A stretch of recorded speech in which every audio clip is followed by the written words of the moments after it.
Se você curte o seriado do Sons of Anarchy, provavelmente uma das suas falas favoritas é a famosa faca ou fogo, momento em que o Tig acende o maçarico e apaga a tatuagem que o ex-integrante Kyle Hobart tinha nas costas, que já não era para ele ter mais aquela tatuagem. Depois desse momento, o pessoal enrola o Kyle no cobertor e joga ele na sarjeta na frente de um hospital. E depois disso a gente não sabe mais o que acontece com ele. Bom, a gente não sabia, porque no resumo de hoje eu vou contar para vocês o que acontece com o Kyle Hobart, o cara do faca ou fogo do Sons of Anarchy. Vem comigo. Fala galera, beleza? Aqui é o Lubos do Motorhead Motogrupo, trazendo para vocês a 15ª edição do Sons of Anarchy em quadrinhos. Se você está curtindo o resumo dessas revistas, já azula esse joinha aqui embaixo pra gente. E se não quiser perder os próximos resumos, seja muito bem-vindo, inscreva-se no nosso canal e ative as notificações. Lembrando que não é só Sons of Anarchy que rola aqui no canal.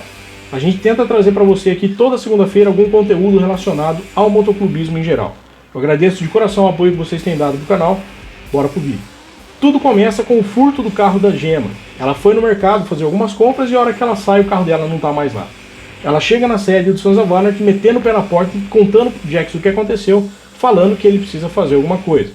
O Jax pega uma galera para ir com ele até um mecânico que eles conhecem que vende peças roubadas. Esse mecânico diz que não está sabendo nada sobre um SUV preto que foi roubado, mas pede pro Jax esperar um pouco que ele vai fazer algumas ligações.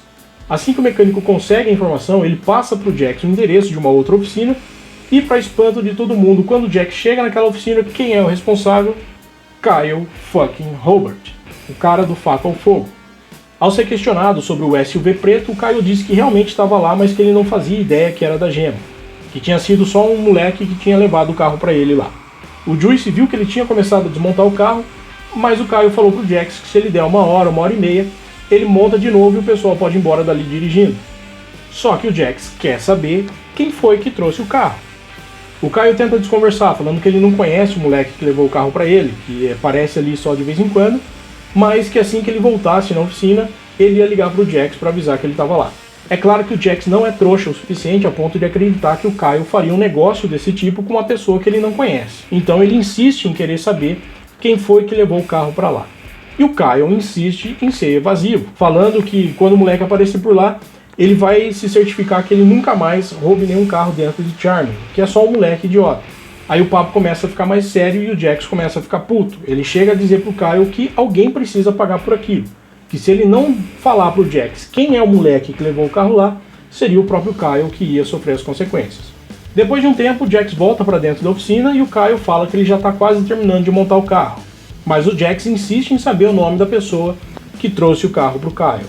Aí o Kyle diz pro Jax que ele mesmo havia decidido que ele ia dar uma lição no moleque da próxima vez que ele aparecesse por ali.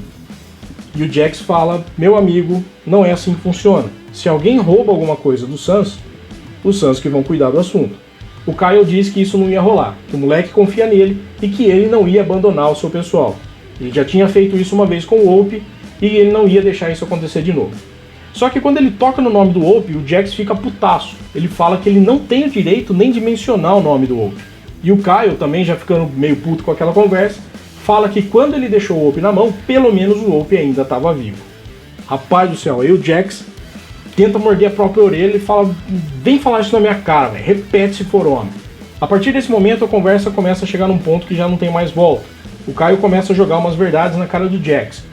Tipo, ele já tinha pago a dívida dele com o motoclube e que ele não devia mais nada pro Sons of Anarchy. Ele foi expulso do clube, foi expulso da cidade onde ele tinha nascido e crescido, a mulher dele abandonou ele e que além de tudo isso, os Sans ainda tinham queimado as costas dele e deixado ele na sarjeta para morrer. O Kyle ainda fala que o Sons of Anarchy não é um motoclube, e sim uma doença. Ele fala que a esposa do Ope foi morta por causa de assunto de motoclube e diz que o Ope morreu na cadeia por causa do Jax. Ele continua dizendo que o Sons of Anarchy é uma doença que vai se autodestruindo, só que ele é interrompido com uma muqueta na beiça porque o Jax já não aguentava mais ouvir aquelas coisas. Nisso, o Jax encosta o Kyle contra a parede e põe uma arma na cara dele. Só que nesse momento aparece o filho do Kyle, o Charlie, com uma escopeta na mão, mandando o Jax soltar o seu pai. E o Charlie ainda confessa que foi ele que furtou o carro da Gemma, porque a Gemma merecia. Porque na cabeça dele, foi a Gemma que armou pro pai dele ir até Charming pro Sons of Anarchy pegar ele, meter fogo nas costas dele e deixar ele pra morrer. Enquanto o moleque tava lá no fala muito, o Tibbs chega por trás dele com uma pistola e manda ele largar a escopeta. Quando o Kyle percebe que o seu filho não vai largar a arma, ele mesmo voa em cima do moleque para desarmar ele. E aí o Charlie pergunta por que ele fez aquilo, e o Kyle responde, porque eu tô salvando a sua vida. Com a situação dominada, o Tibbs pergunta pro Jax o que ele quer fazer. O Kyle implora pela vida do seu filho, e o Jax diz pro Tibbs deixar o moleque em paz.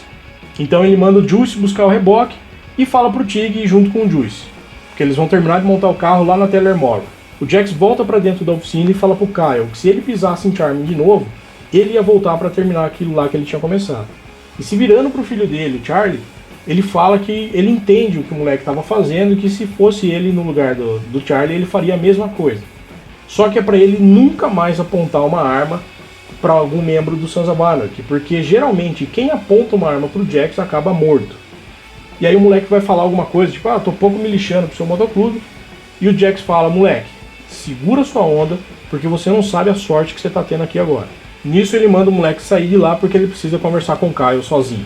O Jax acaba falando pro Kyle que ele não ia nem tentar explicar o que aconteceu com o Obi, que era ele quem deveria viver com aquele peso na consciência pro resto da vida.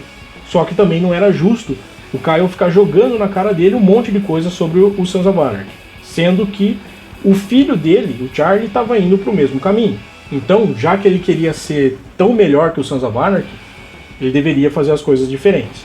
O Kyle tenta se desculpar por ter dito aquelas coisas, mas o Jack já corta ele ali mesmo, falando que eles não são amigos e que essa conversa não era uma chance para ele se aproximar de novo da galera do Sons of Anarchy. Aquilo era nada mais, nada menos do que uma última chance que ele estava resolvendo dar pro Kyle. E que essa última chance só estava acontecendo por causa do Charlie. Ele ainda fala que se o Charlie não tivesse ali, as coisas teriam terminado de um jeito bem diferente. Então, falando pro Kyle que ele nunca mais quer ver a cara dele, o Jax vira as costas e vai embora.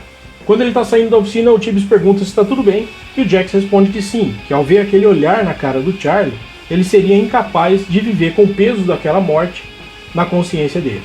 Se você gostou dessa história, azula o joinha aqui embaixo pra gente, e se não quiser perder os próximos resumos, já sabe, né?